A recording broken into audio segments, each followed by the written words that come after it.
चलो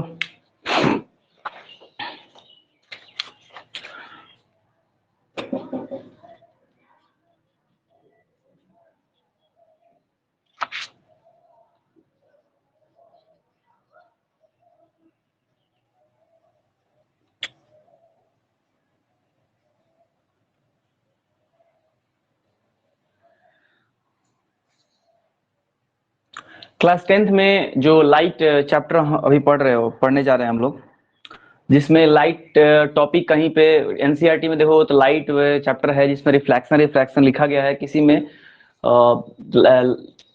और कुछ लिखा गया है, किसी में और कुछ लिखा गया है, सब में अलग अलग नाम से है।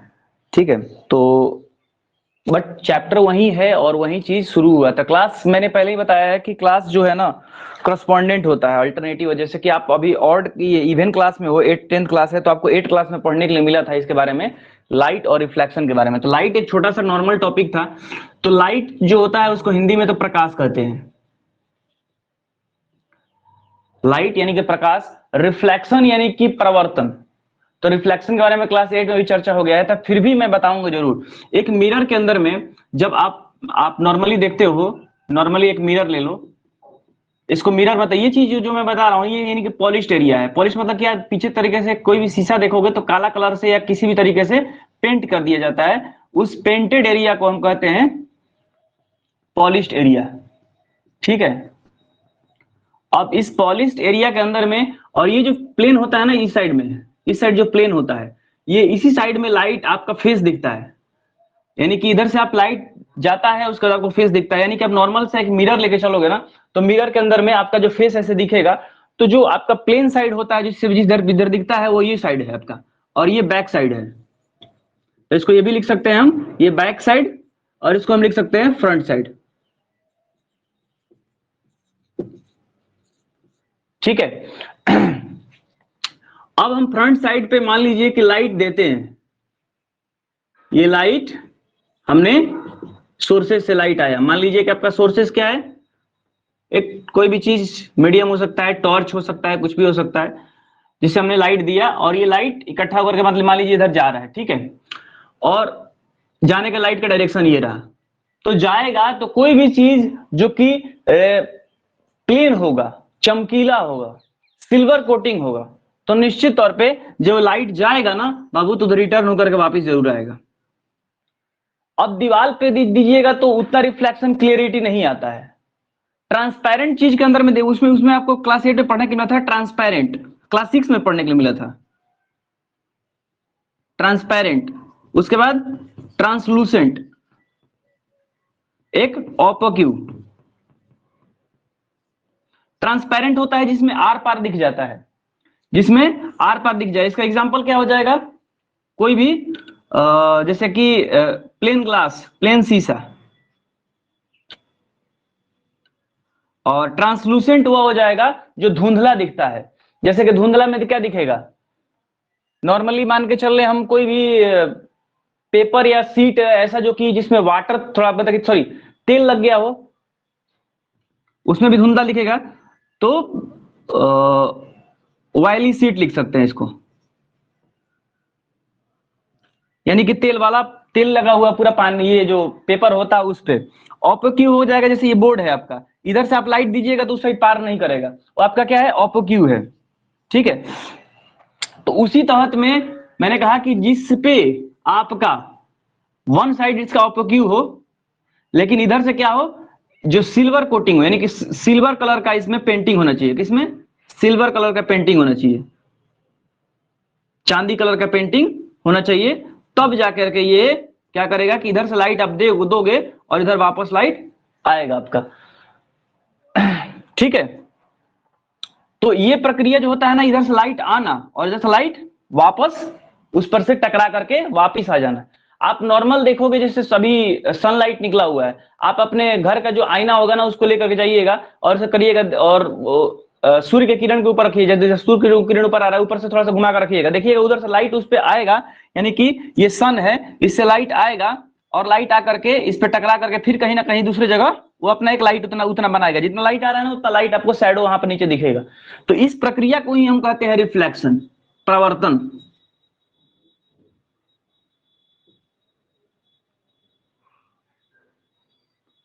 परावर्तन, परावर्तन।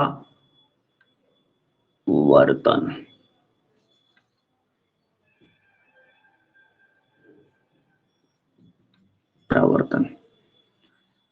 अब रिफ्रैक्शन उसी तरीके से कि जो कि आपका एक तरफ नहीं दूसरी तरफ इमेज बने।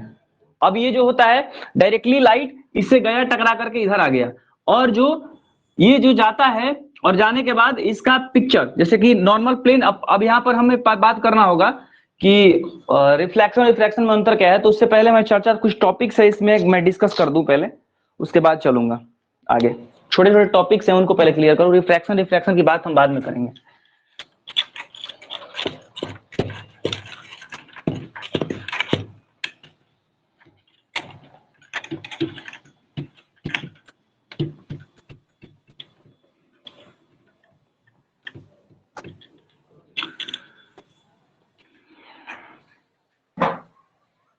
इसमें पहला टॉपिक आपको मिलेगा कि light is a form of energy, it brings the sensation of site, it is a form of electromagnetic radiation, it also provides us means of communication, fibre optics.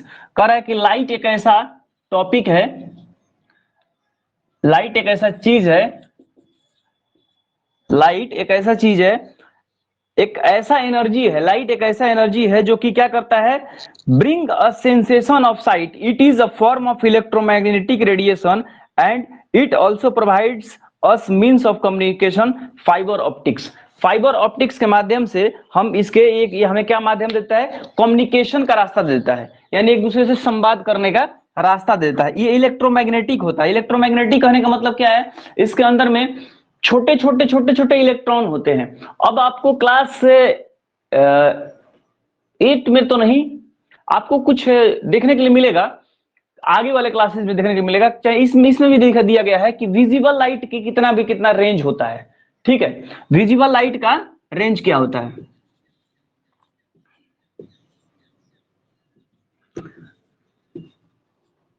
आपको 10th क्लास में भी मिलेगा और आगे भी मिलेगा। जैसे कि आपने हर्ट्ज सुना होगा, फ्रीक्वेंसी का बात सुना होगा आपने, फ्रीक्वेंसी में हर्ट्ज होता है, एच जेड से दिखाते हैं जिसको। तो यही फ्रीक्वेंसी जो हर्ट्ज दिखाते हो आप कि इतना से इतना फ्रीक्वेंसी वाला जो है ना, आपको वो लाइट दिख सकता है। और इससे ज्यादा फ्रीक्वेंसी की बात करोगे तो नहीं दिखेगा, इससे कम फ्रीक्वेंसी की बात करोगे तो नहीं दिखेगा। क्यों? क्योंकि इसमें इलेक्ट्रॉन्स होते हैं, छोटे छोटे छोटे छोटे इलेक्ट्रॉन्स होते हैं। और वही इलेक्ट्रॉन्स आपको जब क्लास 9th में इसके बारे में प्रैक्टिकल किया गया था कि फ्लोरोसेंट कार्बन, जब हम जैसे मोबाइल आप टीवी पे देखते हो, टीवी पे कोई चीज इमेज दिखता है ना, तो कारण क्या होता है कि यही इलेक्ट्रॉन आकर के टकराते हैं इस पे, तो टकराते हैं ना, तो ये अलग अलग कलर का पिक्चर क्रिएट करता है यहाँ पे, और वही पिक्चर आपको यहाँ पे दिखता है, विजिबल होता है। और वही पिक्चर दिखने की वजह से आपको लगता है कि नहीं हम देख रहे हैं, तो यहाँ पे कुछ होता नहीं है, ये इलेक्ट्रॉन्स के टकराने की वजह से एक पिक्चर क्रिएट होता है टीवी स्क्रीन पे। उसी तरीके से लाइट का यहां पर इसने डेफिनेशन जो दिया है कि एक एनर्जी है, एक ऐसा लाइट एनर्जी है जो कि आपको सेंसेशन क्या होता है, महसूस, यानी कि जब गर्म ठंडा आप कुछ भी करिएगा ना तो महसूस होगा आपको। आप मान लीजिए तावा पे हाथ रख दीजिए, जो रोटी बनता है वो क्या होगा, हाथ जल जाएगा आपका। आग पे हाथ रख दीजिए, जल जाएगा। बर्फ पे हाथ रखिए, ठंडा लगेगा। तो गर्म ठंडा का एक सेंसेशन, उसी को कहते हैं सेंसिबिलिटी ऑर्गन, यानी कि सेंस ऑर्गन जो पढ़ना है क्लास 10th में ही पढ़ना है आपको, सेंस ऑर्गन। तो सेंस ऑर्गन के बारे में ही ये पूरा बता। उसी तरीके से ये सेंसेशन है, क्या है, सेंसेशन एनर्जी है जिसको हम महसूस कर सकते हैं सिर्फ, ठीक है, इलेक्ट्रॉन के माध्यम से। तो वही इसका डेफिनेशन लिखा हुआ है कि light is a form of energy, it brings sensation of site, it is a form of electromagnetic radiation. अभी रेडिएशन तो है, लेकिन इलेक्ट्रॉन, इलेक्ट्रो और मैग्नेटिक का, इलेक्ट्रिक का और मैग्नेट दोनों को मिला करके एक तरंग बनाता है रेडिएशन। उसी का ये उसी टाइप्स के, उसी के फॉर्म का एनर्जी है ये, ठीक ना। और इट ऑल्सो प्रोवाइड्स कम्युनिकेशन, ये हमें रास्ता देता है कम्युनिकेट करने के लिए, बातचीत करने के लिए। दूसरा चीज इसमें टॉपिक आ जाता है कि लाइट वेव क्या होता है। दूसरा टॉपिक लाइट वेव क्या होता है।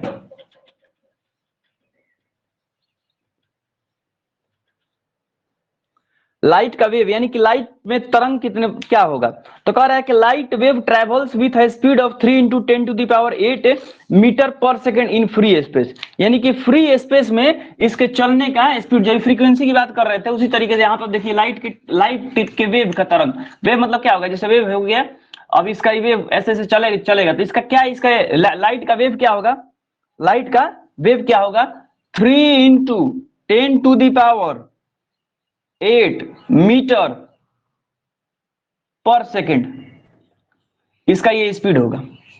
लाइट वेव कहां पे, इन फ्री स्पेस, जहां पे कोई रुकावट नहीं है।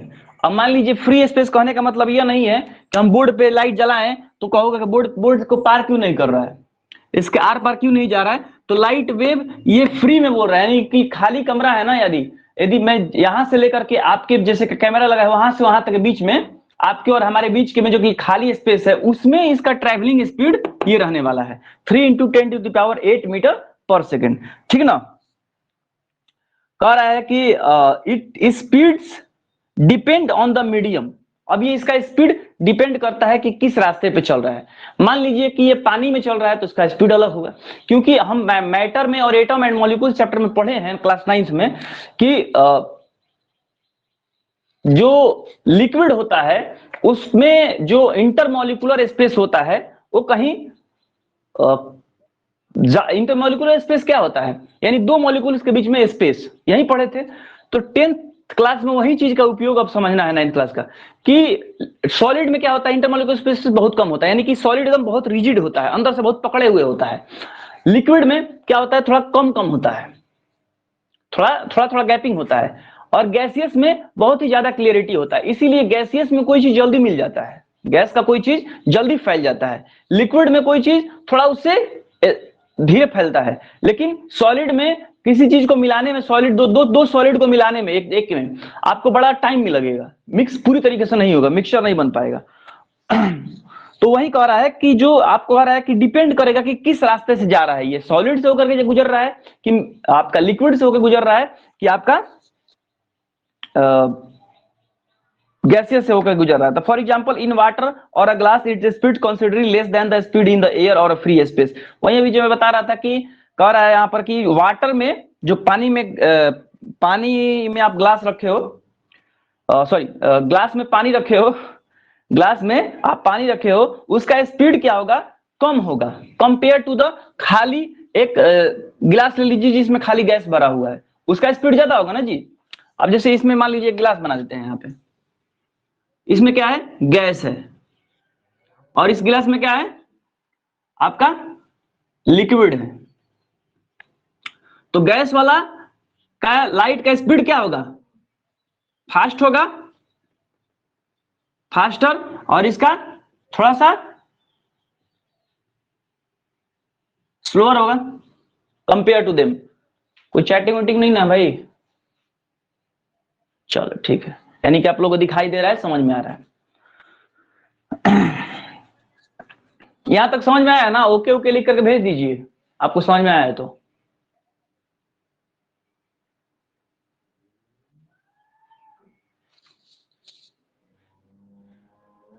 ओके ठीक है, हाँ जब भी कोई दिक्कत हो तो आप तुरंत मैसेज कर दिया करिए, ताकि मैं हर 1-2 मिनट पे आपको घूम करके मैं देख लूंगा, ठीक ना।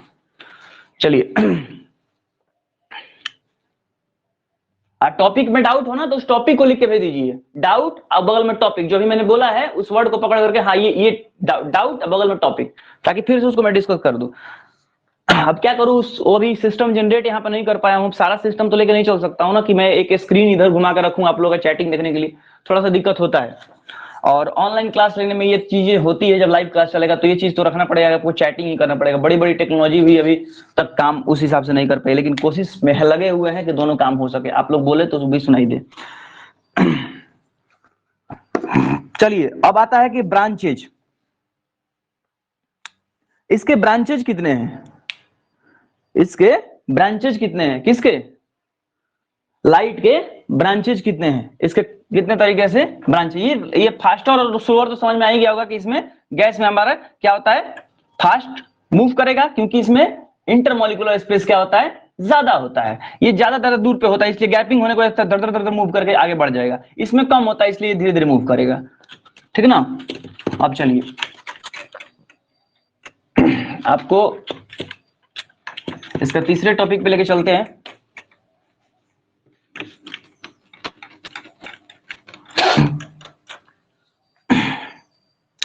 तीसरा इसका टॉपिक है ब्रांचेज।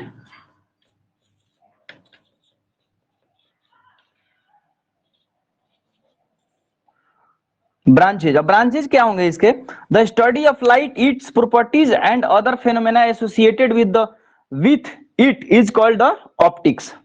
कह रहा है कि जो लाइट के हम प्रॉपर्टीज को पढ़ते हैं, गुण को पढ़ते हैं, उसके कैरेक्टरिस्टिक्स को पढ़ते हैं, उसके कार्य को पढ़ते हैं, उसके विभिन्न प्रकार के जो भी उसके उपयोग हैं उनके पढ़ते हैं, वो सभी चीजों को मिला करके इसके उन सभी चीजों को मिला करके उनको हमने नाम रख दिया उसके ऑप्टिक्स। लाइट के बारे में या लाइट से रिलेटेड आपको चीजें जो भी पढ़नी पड़ती है या लाइट से रिलेटेड जो भी समस्याएं आपको देखने के लिए मिलती हैं, उन समस्याओं को डील करने के लिए नया नाम जो दिया गया वो नाम यह था ऑप्टिक्स। जैसे आप दुकान पे जाते हो चश्मा लगाने के लिए, तो ऑप्टिकल के नाम से बहुत सारी दुकान मिलेंगे आपको। चश्मा ग्लासेस के काम करते होगा, ऑप्टिकल्स के नाम से ज्यादा देखने को मिलता है। वो क्यों? ऑप्टिक लेंस, ऑप्टिकल लेंस, ऐसे बहुत सारे दुकान के नाम आपको देखने को मिल जाएगा। उसी तरीके से इसीलिए इसका नाम रख दिया गया, क्यों ऑप्टिक, क्योंकि वहां पर भी लाइट के डिटर्मिनेशन की बात होती है। क्योंकि जब तक लाइट हमारे पास, जैसे नॉर्मली हम 8 क्लास को पढ़ा रहे थे, आप लोग 8 क्लास में पढ़े होंगे तो आपको टीचर बताए होंगे कि लाइट आपकी आंखों पर जला दिया जाए ना, लाइट यदि आपके आंखों पर जला दिया जाए तो आप किसी चीज को नहीं देख सकते हो। आप जब तक उस पर नहीं जलाओगे जिस चीज को देखना चाहते हो, आप बेशक इस आंख को अंधेरे में रखिए, अपने फेस को आप अंधेरे में रख लीजिए, लेकिन आपको जलाना कहां पड़ेगा? आपको लाइट जलाना पड़ेगा उस ऑब्जेक्ट के ऊपर, जो कि उससे लाइट रिफ्लेक्ट होकर आपके आंखों में आएगा और आपके रेटिना के अंदर में इमेज आके बनेगा और उसके बाद आप देख पाएंगे, ठीक है। तो उसी तहत मैं बता रहा था कभी रे ब्रांचेज के अंदर में इसके ऑप्टिक्स आ जाते हैं, ठीक है। ऑप्टिक्स क्या हो गया? Study of its all the properties, इसके सभी गुणों के बारे में पढ़ना, सभी गुण के बारे में जानना, ठीक है। ये आपका ऑप्टिक्स स्टडी हो जाता है। और इसी ऑप्टिक्स के हिसाब से इसको दो कैटेगरी में बांट दिया गया है। पहला कैटेगरी क्या है? वेव। पहला कैटेगरी आपको कहेंगे रे ऑप्टिक्स, और दूसरा वेव ऑप्टिक्स।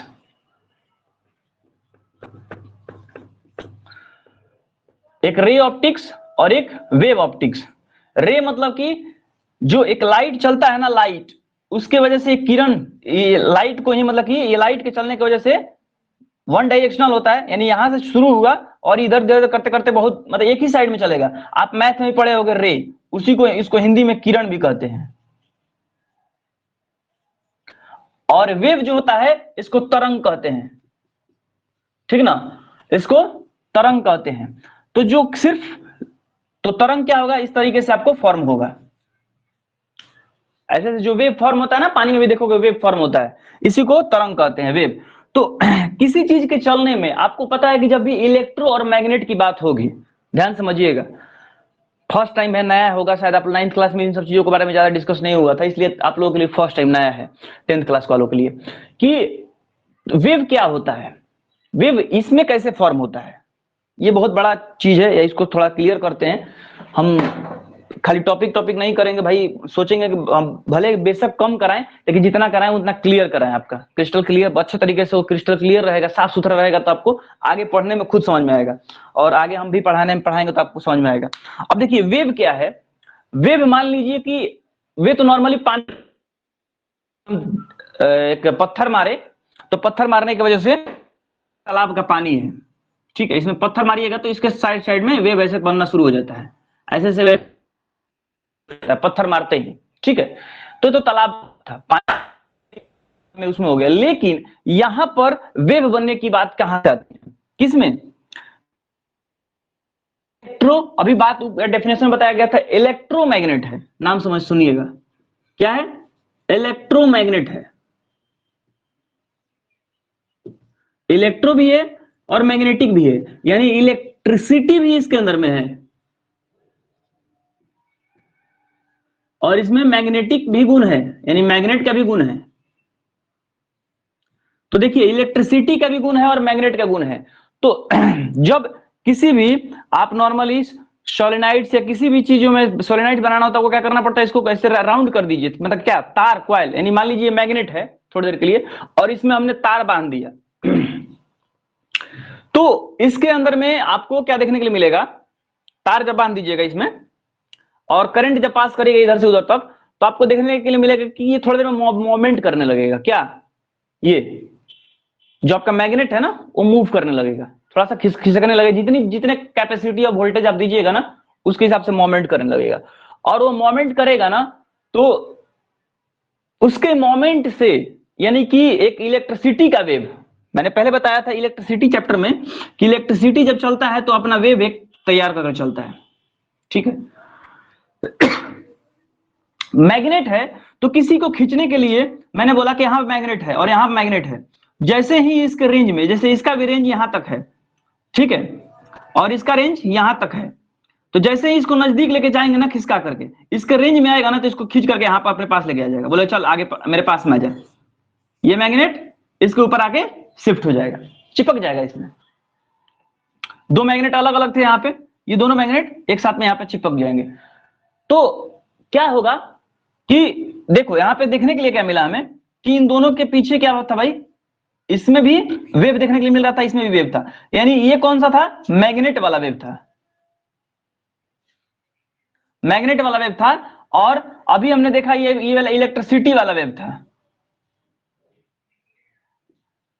तो इलेक्ट्रिसिटी वाला और मैग्नेट वाला दोनों वेव जब मिलेगा ना तो मिल करके आपको इलेक्ट्रोमैग्नेटिक वेव तैयार करेगा, इलेक्ट्रोमैग्नेटिक वेव तैयार करेगा। और यही इलेक्ट्रोमैग्नेटिक वेव यानी कि ईएमएफ, जिसको इलेक्ट्रोमैग्नेटिक फोर्स कहते हैं, ईएमएफ इलेक्ट्रोमैग्नेटिक फोर्स, ये जो क्या करता है बाद में टॉर्क की काम करता है, जो पंखा उंखा चलता है आपका टॉर्क का काम करता है, ठीक है।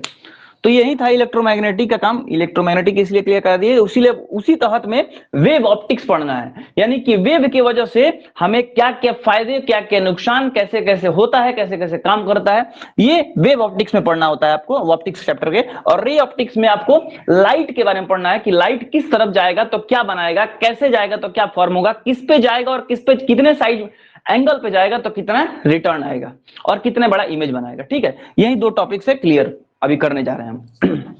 तो रे ऑप्टिक्स और ये वेव ऑप्टिक्स आपको क्लियर हो गया होगा।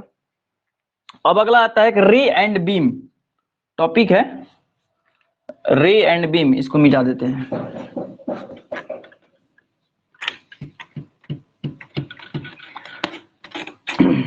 मेरे पढ़ाने के बाद जाके बुक रीडिंग जरूर करिएगा आप लोग, नहीं तो कोई फायदा नहीं होगा। हम यहाँ चिल्लाते रहेंगे, समझाते रहेंगे, आप जब तक सेल्फ स्टडी नहीं करिएगा ना तो आपको अच्छे तरीके से याद नहीं होगा, मैंने रटना नहीं है, जाके सेल्फ स्टडी करना है। सेल्फ स्टडी से क्या फायदा हो जाएगा कि जस्ट पढ़ाए हैं और आप एक बार रीडिंग करके समझ लीजिएगा अपने से, तो आपको परमानेंट याद हो जाएगा। अब वही सोचिएगा कि हम छोड़ देते हैं, हम तो समझ लिए हैं, एग्जाम में जाकर के सीधे एग्जाम के 1-2 दिन पहले हम पढ़ेंगे तो कुछ समझ में नहीं आएगा बाबू। जो भी देख रहे हैं या जो देखेंगे सबको बता रहे हैं। चलिए अब आते हैं रे एंड बीम, हमारा चौथा टॉपिक हो जाएगा रे एंड बीम,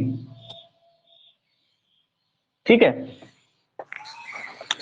रे क्या है, light travel in straight line rectilinear propagation, यानी कहता है रे वो चीज है कि लाइट जो एक क्या है स्ट्रेट लाइन में जो ट्रेवल करे। अब कभी लाइट को देखे हो कि कहेगा कि नहीं पहले इधर जाऊंगा मैं, फिर इधर जाऊंगा, फिर अपने मर्जी से इधर जाऊंगा, फिर इधर से घूम के ऐसे जाऊंगा, कभी लाइट ऐसे ट्रेवल करेगा, कभी ट्रेवल नहीं करेगा।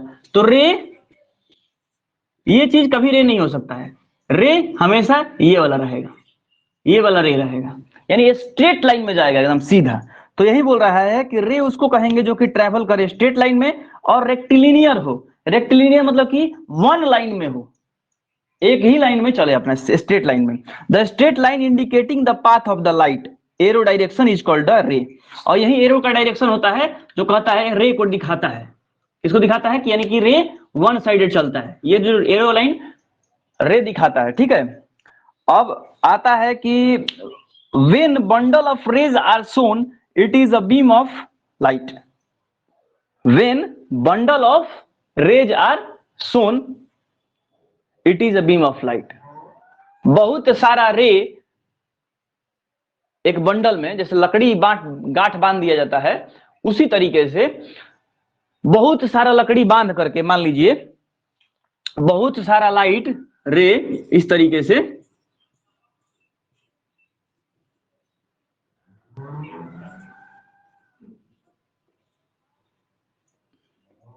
और बहुत सारा लाइट एक ही साथ में जब एक ही साथ में रे जाएगा, वो क्या बन जाता है आपका बीम।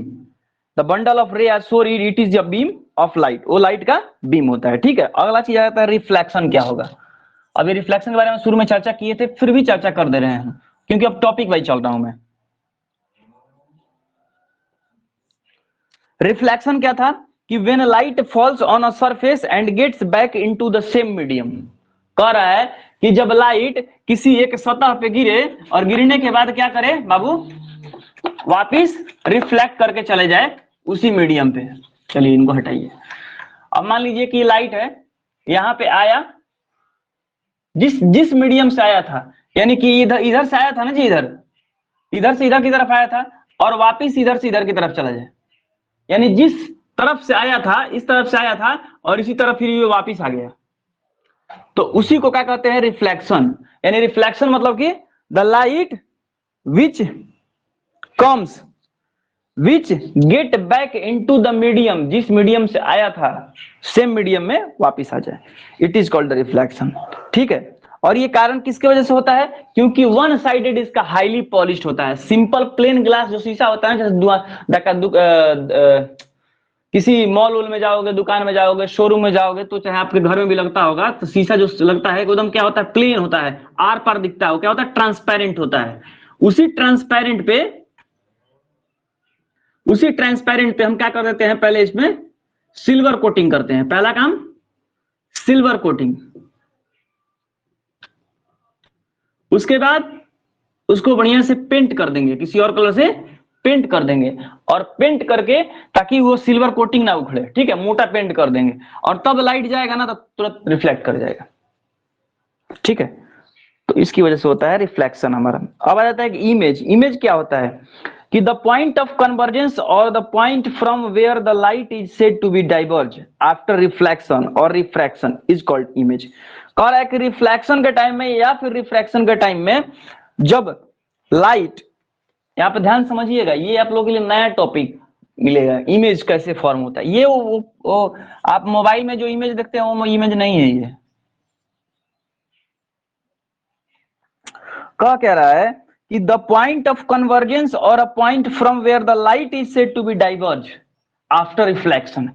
मान लीजिए ये प्लेन मिरर है, ठीक है, यहां से हमने लाइट दे दिया, और क्या कह रहा था कि जो लाइट होगा आपका, the point from where the light is said to be diverge, जिस पॉइंट से लाइट जाकर के डाइवर्ज हो जाए। अब देखो डाइवर्ज और कन्वर्ज सुनने के लिए मिल गया नया बात। अब कन्वर्ज भी पहले बता दिया, डाइवर्ज भी बता दे, उसके बाद चलेंगे हम आगे। कन्वर्ज कहता है कि किसी एक पॉइंट से मल्टीपल जगह निकलिए आप, सॉरी, एक पॉइंट से मतलब मल्टीपल जगह से एक ही पॉइंट पे आइए, मल्टीपल जगह से एक ही पॉइंट पे आइए, ये क्या हो जाएगा आपका कन्वर्ज या कन्वर्जेंस कहते हैं इसको।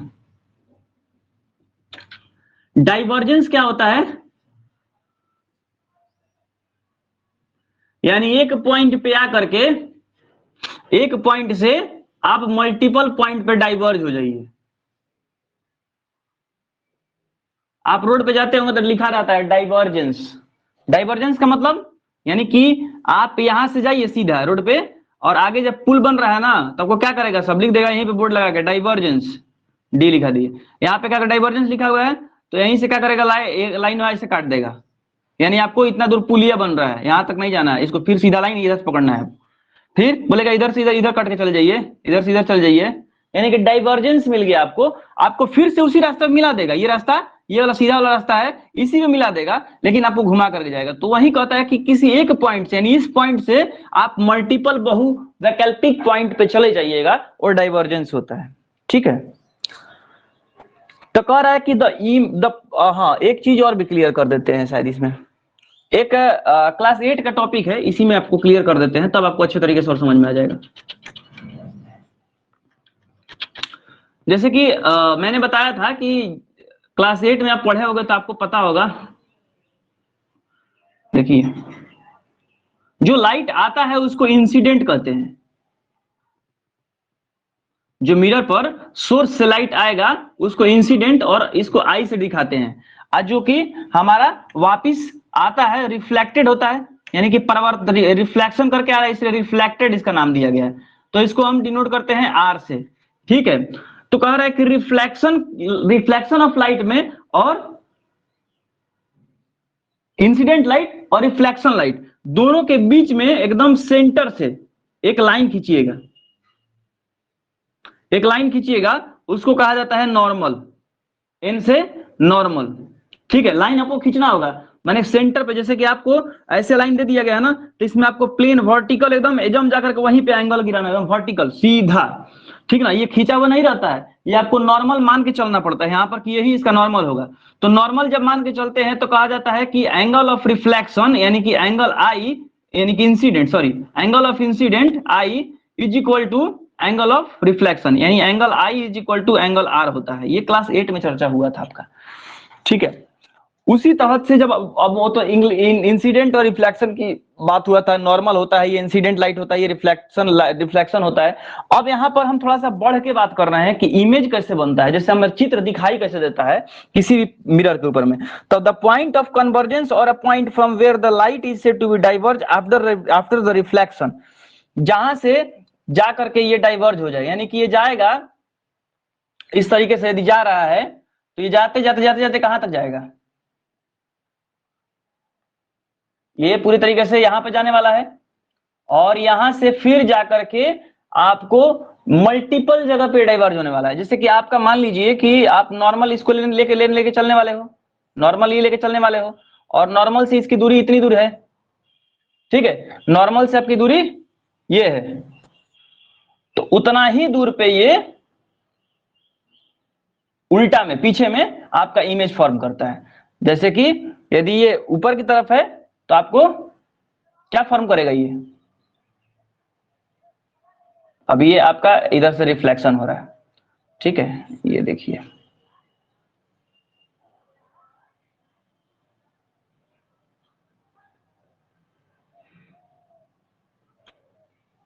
ये जो होगा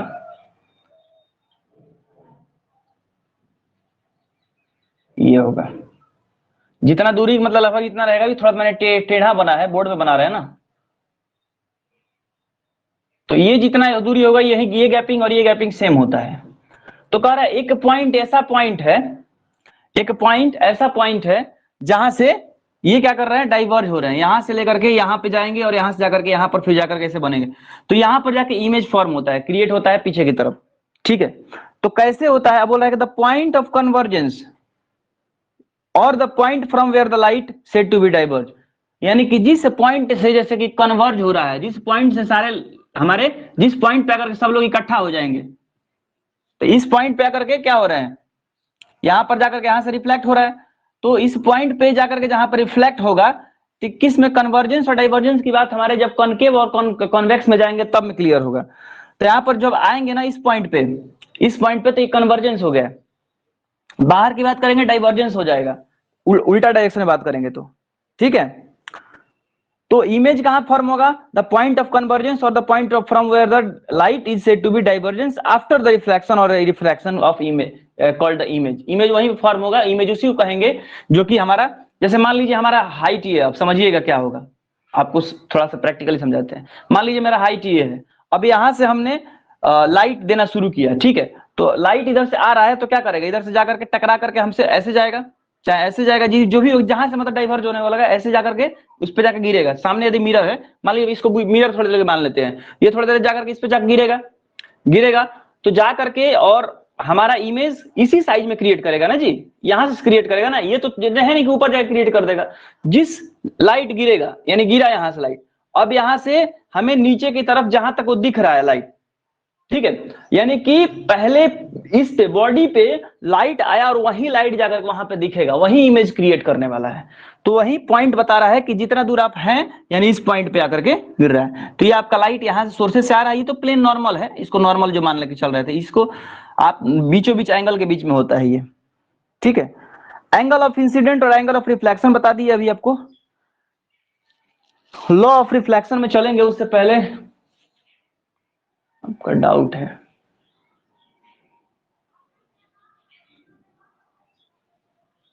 कोई डाउट है क्या किसी का?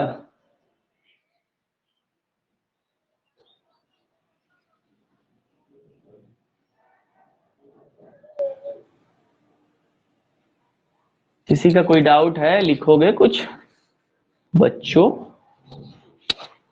ये गोविंद आया था भाई, मैसेज करके चला गया, कहाँ चला गया?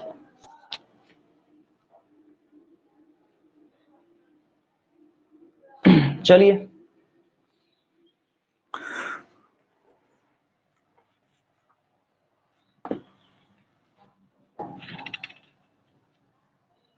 हाँ, लॉ ऑफ रिफ्लेक्शन में दो चीजें का बात हुआ है इसमें, जो मैंने अभी चर्चा कर भी दिया है। एंगल ऑफ इंसिडेंट मैंने बता दिया, एंगल ऑफ इंसिडेंट ये था, एंगल ऑफ रिफ्लेक्शन ये था। अभी दो चीजें लॉ ऑफ रिफ्लेक्शन में बताया गया है कि the incident ray and the reflected ray, ध्यान समझिएगा, ये हमारा इंसिडेंट रे हो गया और ये हमारा रिफ्लेक्टेड रे हो गया। तो the incident ray and the reflected ray and the normal at the point sorry, the incident ray and the reflected ray and the normal at the point of incidence all lie in the same plane। ये बात मैंने पहले ही बताया था कि incident light या reflected light और ये नॉर्मल, ये तीनों के तीनों एक ही प्लेन पे होगा। क्लियर है, ये पहले ही बता रखा है मैंने। दूसरा पॉइंट इसमें लॉ ऑफ रिफ्लेक्शन में बता रहा है कि the angle of reflection and the angle of incident are equal, ये भी बता दिया है। एंगल ऑफ इंसिडेंट और एंगल ऑफ रिफ्लेक्शन ये भी इक्वल होगा। यही लॉ ऑफ रिफ्लेक्शन का दो चीज है कि कह रहा है, पहला चीज बोल रहा है कि इंसिडेंट रे, रिफ्लेक्टेड रे और नॉर्मल, ये तीनों के तीनों एक ही सेम प्लेन पे होगा, एक ही प्लेन है ना, उसी पे हो रहेगा ये। दूसरा चीज बता रहा है कि एंगल ऑफ रिफ्लेक्शन और एंगल ऑफ इंसिडेंट और रिफ्लेक्शन दोनों के दोनों इक्वल होंगे। ये दो आपको लॉ बता रहा है इसमें। रियल और वर्चुअल इमेज क्या होता है? रियल इमेज किसको कहते हैं?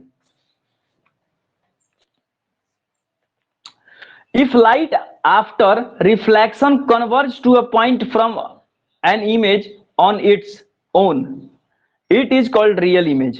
कह रहा है कि लाइट, यदि light, if light after reflection, reflection के बाद वह कन्वर्ज कर जाए, यानी यहां से लाइट आया, ठीक है, समझिएगा, और लाइट आकर के क्या कर रहा है, रिफ्लेक्ट कर रहा है, और रिफ्लेक्ट करने के बाद क्या करे, वो कन्वर्ज कर जाए। कन्वर्ज मतलब कि एक पॉइंट पे जाकर के स्थिर हो जाए, तो वह क्या कहलाएगा बाबू? If light after reflection converge to a point to form an image on its own, अपने ही इमेज को फॉर्म करने के लिए वो कन्वर्ज कर जाए, उस कंडीशन में हम उसको कहते हैं कि वो लाइट इमेज को फॉर्म कर रहा है, यानी कि वो क्या है, रियल है। वह क्या है, रियल, यानी कि वर्चुअल, जो दिख रहा है वह है।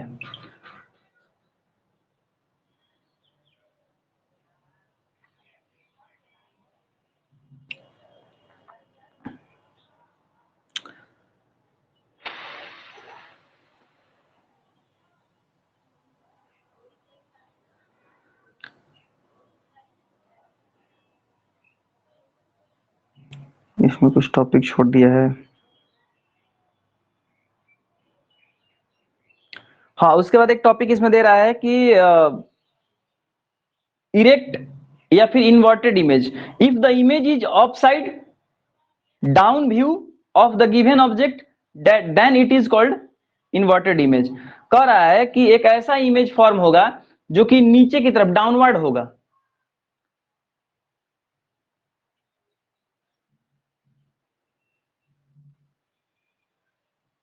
The left side of the object appears on the right side of image.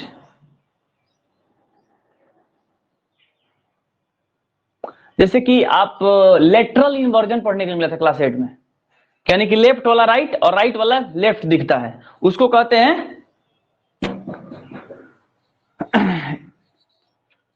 हैं हमारा लेटरली इन्वर्टेड इमेज।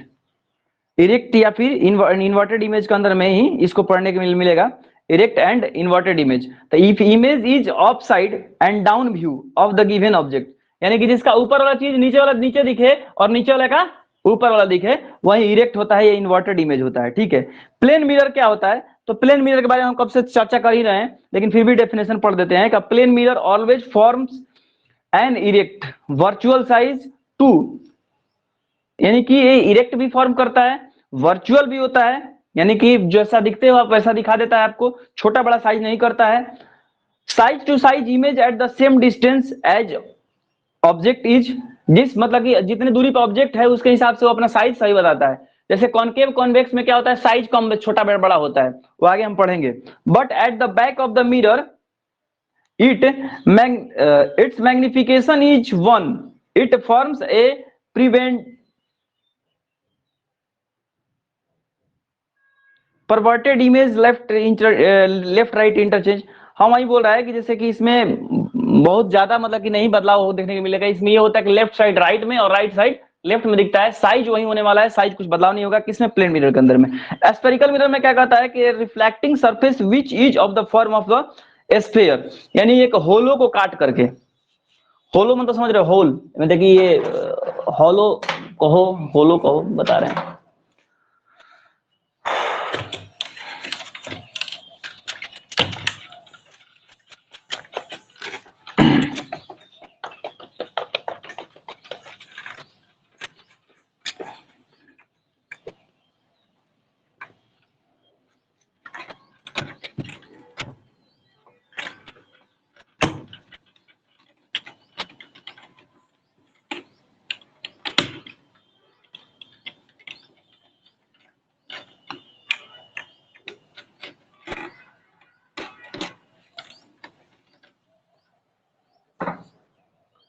जैसे एक आपका सर्कल हो गया ये,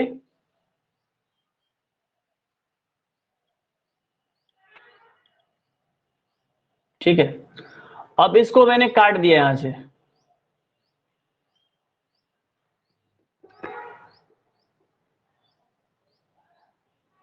अब मिटा देते हैं, नहीं कि यही हमारे पास सिर्फ यही बचा है। ठीक है, और हमारे पास ये बचा सरफेस, तो ये जो हमारा हो गया स्फेरिकल हो कहलाएगा, स्फेरिकल कहलाएगा, क्योंकि ये स्फेयर से कट करके बना है।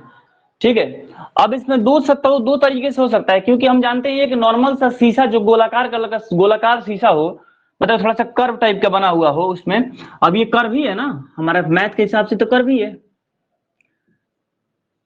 अब इस कर्व में दो तरीके से हम शीशा बना सकते हैं, या एक ऐसे दो तरीके से बना दिए, तो हम एक काम करेंगे, इसको पहले पॉलिशिंग इधर कर देंगे हम बाहर बाहर, और फिर एक में कर देंगे पॉलिशिंग अंदर अंदर। दोनों का अपना अपना क्वालिटी होगा। दो तरीके का मिरर आपको मिलेगा स्फेरिकल के अंदर में, टू टाइप्स के मिरर मिलेंगे, पहला और दूसरा, नाम अभी बताने वाले हैं। कॉनकेव और कॉन्वेक्स के नाम से इनको जानते हैं, कॉनकेव एंड कॉन्वेक्स। अब चलिए अब आ जाते हैं, पहले नाम भी लिख दें, आगे इसके बाद डिस्कस करेंगे। कॉनकेव और ये होगा हमारा कॉन्वेक्स।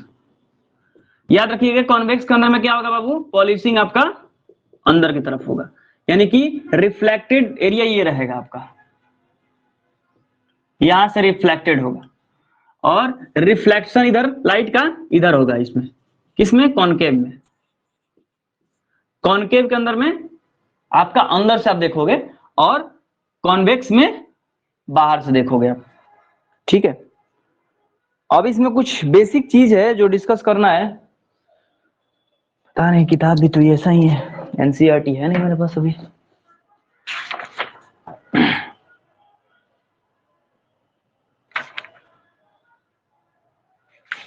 खाली थ्योरी थ्योरी थ्योरी थ्योरी दे दिया है।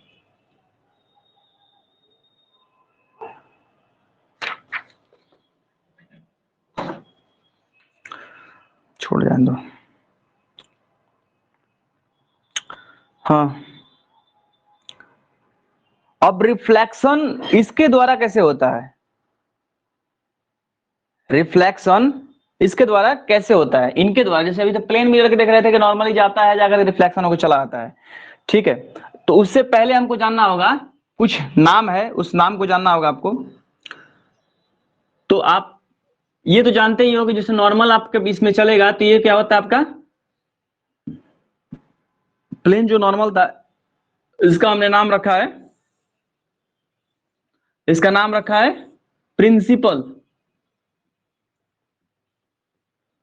एक्सिस, यानी प्रिंसिपल है, मुख्य है, प्रधान है, ठीक है।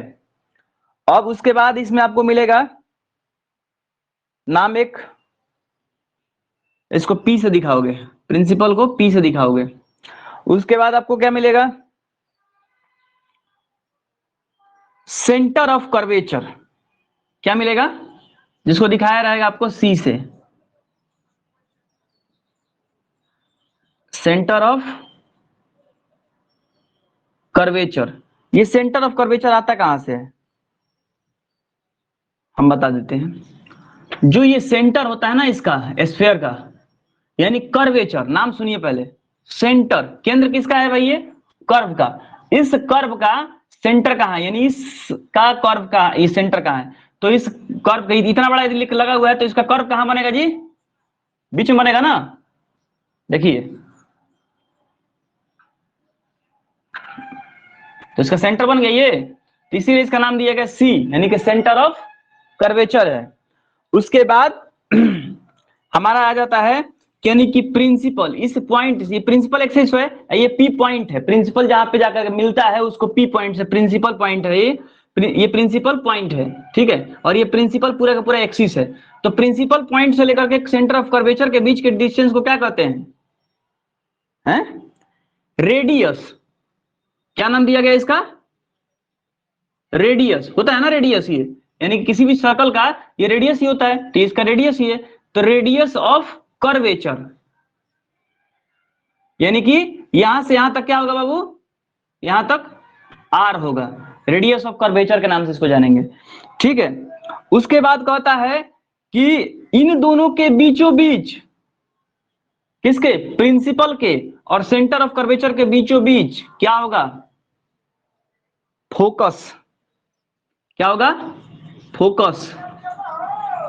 फोकस मतलब कि, यानी कि हमारा मेन कार्य कहां से निर्धारित होगा, माने कि मेन हमारा लाइट कहां से पास होने वाला है, ठीक है। ये फोकस होता है, तो इसको एफ से दिखाते हैं, फोकस को एफ से दिखाएंगे। और फोकस से लेकर के प्रिंसिपल के बीच में इसको कहते हैं फोकल लेंथ।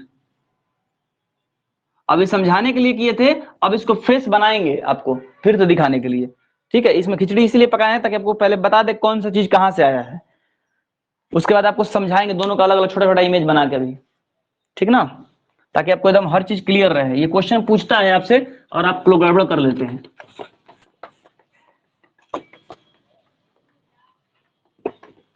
क्योंकि इसी पे टिका हुआ है, आगे का जितना भी इसका इमेज कैसे कहां फॉर्म होगा, कैसे क्या होगा, ये सारा कुछ उसी पे टिका हुआ है।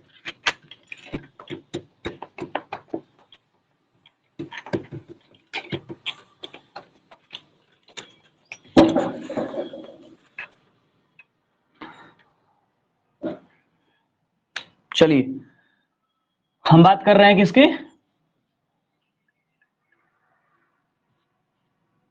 कॉनकेव।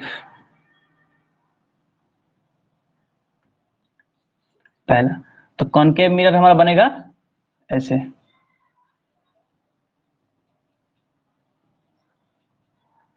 अब इसके बीच में हमारा आ जाएगा, यानी इसका सेंटर ऑफ कर्वेचर यानी कि सी हो जाएगा ये। और इसको दिखाएंगे P से यहां से यहां तक की दूरी को कहेंगे, ये हमारा हो जाएगा रेडियस ऑफ कर्वेचर यानी R। ठीक है, इन दोनों के बीच में जो दूरी था हमारा उसका नाम था F यानी कि फोकस। ठीक है, और यहां से यहां तक की दूरी को कहते हैं फोकल लेंथ। चलिए अब दिखाई बता देते हैं यहाँ पे C फॉर क्या होता है, सेंटर ऑफ कर्वेचर। R से रेडियस ऑफ कर्वेचर। उसके बाद F से, कैपिटल F से हम क्या दिखा रहे हैं, कैपिटल F से फोकस, और स्मॉल f से क्या दिखाएंगे, फोकल लेंथ, और P से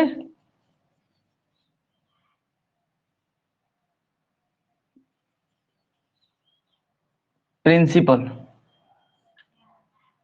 ठीक है, तो आपका ये प्रिंसिपल एक्सिस हो गया।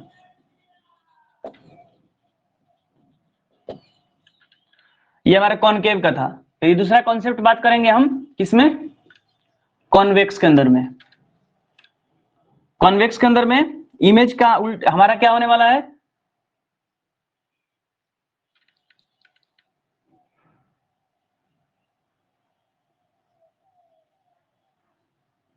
अंदर की तरफ हमको शैडो करना था ना। अब देखिए हमारा ये P तो वही रहने वाला है, principal axis,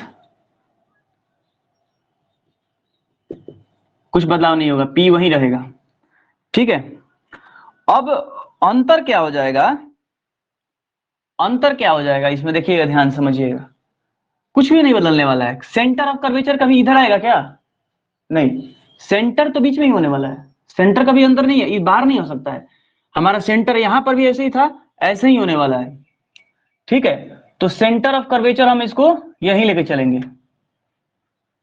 centre of curvature हम यहीं लेके चलेंगे। ठीक है, उसके बाद सेंटर के बाद हमने बात किया था कि प्रिंसिपल से, यानी कि P इसको दिखा देते हैं, तो सेंटर से प्रिंसिपल के बीचों बीच क्या आएगा आपका, फोकस वही रहेगा, कोई बदलाव नहीं होगा, बीचों बीच फोकस आ गया।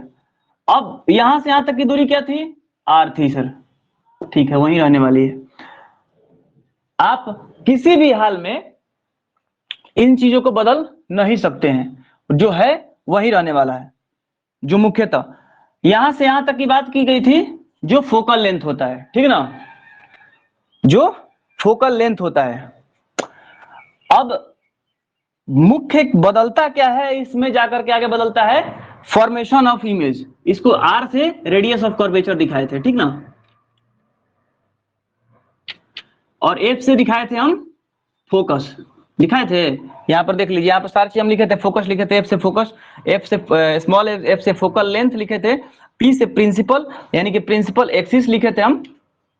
कुछ भी नहीं बदलने वाला है, बदलने वाला है तो नियमतः आपका सिर्फ फॉर्मेशन ऑफ इमेज। क्या हो रहा है कि जैसे हम लाइट पहले हम इधर की तरफ दे रहे थे, कॉनकेव में लाइट हम इधर की तरफ दे रहे हैं, और कॉन्वेक्स में लाइट इधर की तरफ दे रहे हैं। इसमें एक चीज बदला है, ध्यान समझिएगा। प्रिंसिपल एक्सिस हम कहां दिखा रहे हैं, इसमें अंदर दिखा रहे हैं, इसमें प्रिंसिपल एक्सिस हम बाहर की तरफ दिखा रहे हैं। क्यों, क्योंकि कारण हम प्रिंसिपल को किसको लेके चलते हैं, प्रिंसिपल को क्या बोला था मैंने, नॉर्मल बोला था ना, तो नॉर्मल कहां लेके चलेंगे हम, एंगल ऑफ इंसिडेंट और एंगल ऑफ रिफ्लेक्शन के बीचों बीच, angle of incident angle of reflection के बीचों बीच। क्लियर है यार, प्रिंसिपल इसको लेके चलेंगे हम, इसलिए प्रिंसिपल एक्सिस को हमने उसमें बाहर रख दिया है। ठीक है, आप देखना चाहते हो देख लो। अब चलो इसके बारे में कुछ डिस्कशन है, कुछ प्रिंसिपल एक्सिस क्या होता है, प्रिंसिपल एक्सिस क्या होता है, इसको जो हमने P से डिनोट किया है, इसको पोल भी कहते हैं, इसको पोल भी कहते हैं। P से हमने जो डिनोट किया है, इसको पोल लेके चलिएगा। एक्सिस तो हमारा ये हो गया, इसको हटा दीजिएगा, इसको मत लिखिएगा, ये हमारा, इसको पोल लेके चलिएगा। ये लाइन जो है आपका प्रिंसिपल एक्सिस हो जाएगा, और ये जो होगा आपका पोल दिखाएगा। पोल मतलब कि नॉर्मल, वही चीज हो गया, पोल कहिए, प्रिंसिपल एक्सिस के रिस्पेक्ट में कहिए, सब कुछ एक ही जगह पे आने वाला है। तो जिस भी नाम से कहने वाला है कहिए, कोई दिक्कत नहीं है, आपको बस याद रखना होगा कौन सा चीज कहाँ पे होता है, ना तो भूल जाइएगा तो कोई फायदा नहीं होगा। प्रिंसिपल एक्सिस कहता है कि line joining to the pole, line principal axis को किसको कहेंगे, लाइन, वे लाइन जो कि ज्वाइनिंग कर रहा है पोल से लेकर के किसको, joining the pole and the centre of curvature of a spherical mirror, pole को और उसके सेंटर ऑफ कर्वेचर को जो जोड़े उसी को कहेंगे क्या, प्रिंसिपल एक्सिस। डेफिनेशन लिखना होगा तब। पोल किसको कहेंगे, the geometrical central point of the reflecting spherical surface, यानी एपरेचर डिनोटेड बाय पी। यानी कह रहा है कि जितना दूर में आपका ये कर्व है ना जी, कर्वेचर की बात कर रहे थे, उसका जो सेंटर होगा उस पे क्या रखिएगा, पोल, उसी पॉइंट को बनाइएगा पोल। एपरेचर क्या होगा, the width of the reflecting spherical sphere, इसी को कहते हैं एपरेचर, यानी कि यहां से यहां तक जो इसका चौड़ाई है ना उसको कहेंगे एपरेचर, ठीक ना। सेंटर ऑफ कर्वेचर क्या होगा, सेंटर ऑफ कर्वेचर के बारे में पढ़ देते हैं, वैसे जो मैंने बताया वही होता है कि the reflecting surface of a spherical mirror from a part of a sphere it has a centre which is known as a centre of curvature and denoted by C. यानी कह रहा है कि रिफ्लेक्टिंग पार्ट है ना, ये reflecting part है इसका, किसका, एक स्फीयर का, एक स्फीयर का ये रिफ्लेक्टिंग पार्ट है, उसका जो सेंटर होगा ना, उस स्फीयर का जो सेंटर होगा वही कहलाएगा आपका सेंटर ऑफ कर्वेचर, ठीक है। रेडियस ऑफ कर्वेचर कहता है कि the separation between the pole and the centre of curvature, pole और सेंटर ऑफ कर्वेचर के बीच में जो सेपरेट कर रहा है, जितनी दूरी है उसी को कहेंगे रेडियस ऑफ कर्वेचर। दिमाग में बात रखना, रेडियस आ रहा है ना तो समझ में रखना कि ये स्फीयर है, स्फीयर के बीच में ये क्या होता है, सेंटर से लेकर के क्या होता है, रेडियस होता है, याद रहेगा रेडियस ऑफ कर्वेचर क्या होता है। तो इसलिए कह रहा है कि PC, pole into C is equal to R, हो सकता है ना, P इंटू P से लेकर C तक की दूरी को R कहेंगे, ठीक है। फोकस पॉइंट क्या होगा, the point on the spherical axis, the point on the principal axis where all parallel rays meet after reflection denoted by A. कह रहा है कि एक ऐसा पॉइंट, फोकस पॉइंट क्या होगा, ये एक ऐसा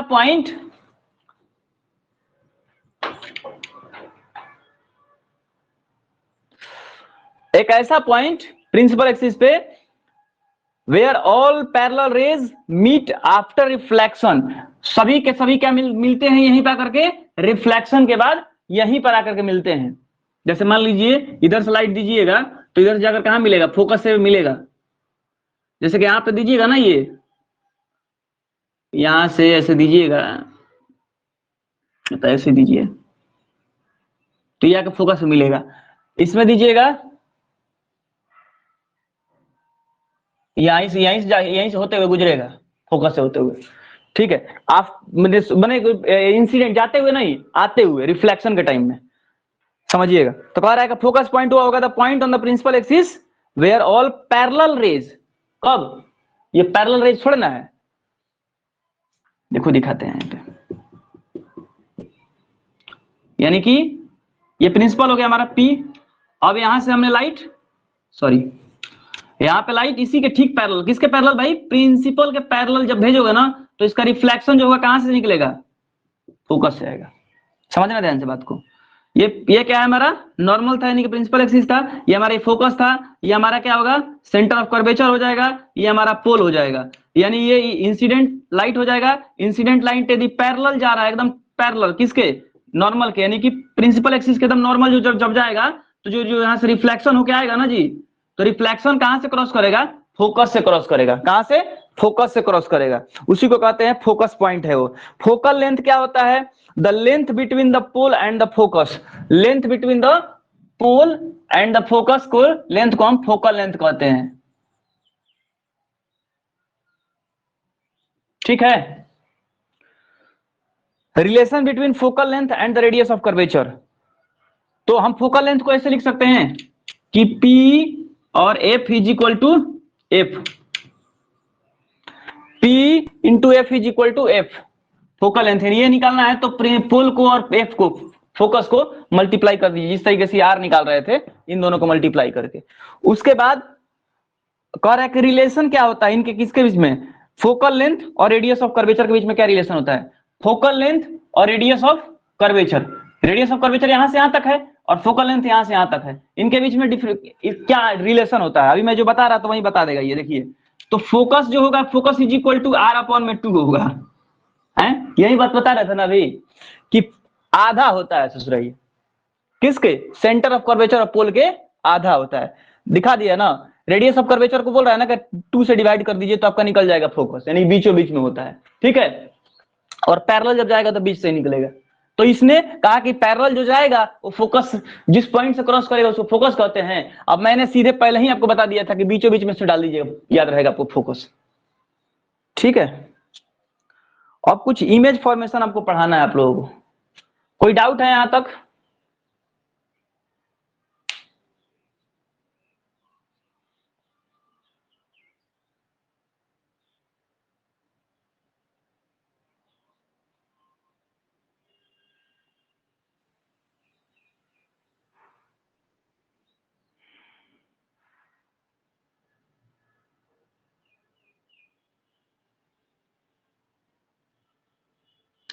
नो सर, आगे पढ़ना है क्या, अभी होल्ड करना है, क्योंकि टॉपिक चैप्टर बहुत बड़ा है।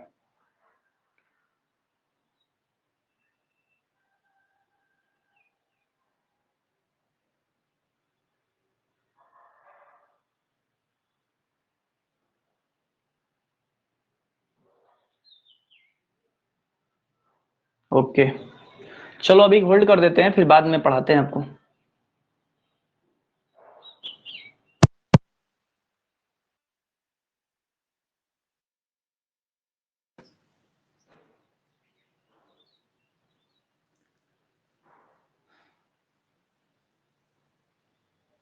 ऋषिका अब बोल सकती हो? Yes sir. होल्ड कर दे अभी?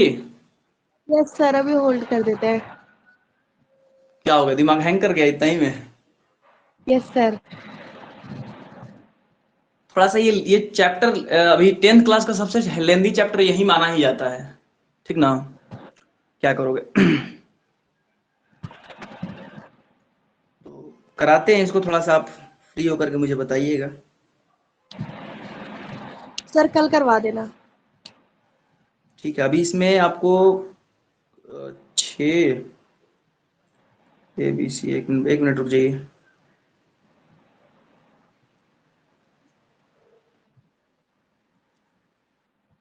एक्स कॉनकेव सबको मिले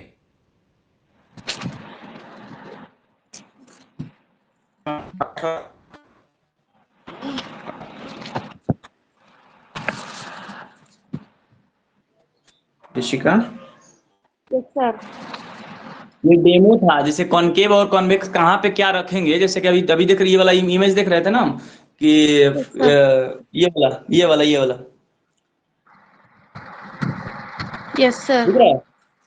तो यस इस सर। तरीके से यानी कि हम पैरेलल गुजारेंगे तो पैरेलल में पैरेलल करेंगे तो पैरेलल से हमारा गुजरते हुए फिर ये हमारा फोकस से होकर क्रॉस करेगा। ऐसे ही करके अभी आपको टोटल 11 अभी क्लियर करना है कि कहाँ पे इमेज रखेंगे तो क्या फॉर्म होगा, कहाँ पे रखेंगे तो क्या फॉर्म होने वाला है। उसके बाद आपको शुरू होगा कॉनकेव और यूजेज, फिर कॉन्वेक्स का यूजेज, फिर उसके बाद उसके फॉर्मूला, रिफ्रैक्शन ऑफ लाइट, फिर उसके बाद शुरू होगा। अभी तो रिफ्लेक्शन ही चलेगा, पहले कम से कम 1 घंटा 1.5 घंटा भी और चलेगा, ठीक है। तो आप जैसे मतलब माइंड फ्रेश हो तो आज पढ़ लेना, फिर कल, क्योंकि एक दिन में खत्म करोगे तो फिर कुछ समझ में नहीं आएगा। 2 दिन में 3 दिन में खत्म करो, बेस्ट रहेगा तुम्हारे लिए। एक दिन में यस खत्म सर। मत करना, भूल जाओगे सारा। और जितना पढ़ा है उतना कम से कम रिवीजन कर लेना, ताकि अच्छे तरीके से और समझ में आए। Okay sir. ओके, वैसे रिकॉर्डेड है ये, और मैं ये इसको मयूर सर ट्यूशन क्लासेस पे अपलोड हो जाएगा, ये रिकॉर्डेड है, सर आप ठीक कब है। आओगे? पता नहीं, अभी तो कुछ क्लियर नहीं है, क्लियर होने पर बता